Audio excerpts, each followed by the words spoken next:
A piece of New York City's history is bidding arrivederci. Rising rents and changing demographics have driven Little Italy on the verge of extinction.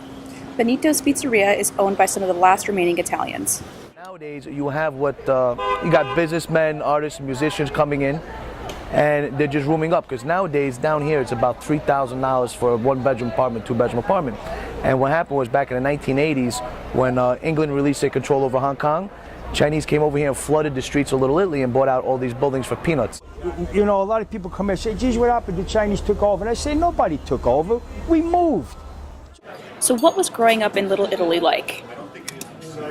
Oh my God, I had to be about maybe 7 years old. I remember when they put steam in the building, when they were running the pipes with the radiators. The toilet is in the kitchen. You would open up your apartment door, and to the left of you was another door, that was a toilet, still there. And I remember as a kid, we had the old pull chain. Also in the kitchen was a porcelain bathtub. I believe they're called bear claw legs. It was a porcelain bathtub with a cover on the top, and that cover served as extra storage or seating when the family came over. It seems that times have definitely changed.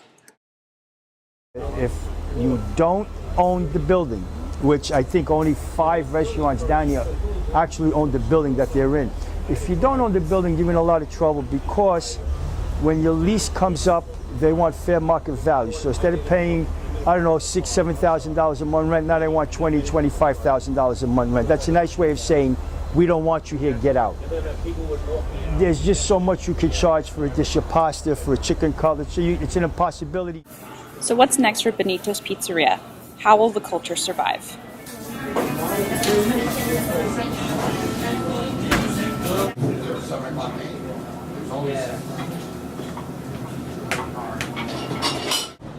It seems that rent seems to control the kind of demographic that is able to stay in Chinatown.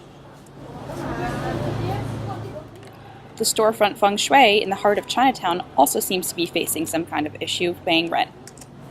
Something affect us is these street vendors usually affect us because their stuff is cheap, or maybe the rent is cheap for them, then they sell. But then people usually buy from them. And our rent, my boss say usually the rent is high. That's why we have the fixed price here.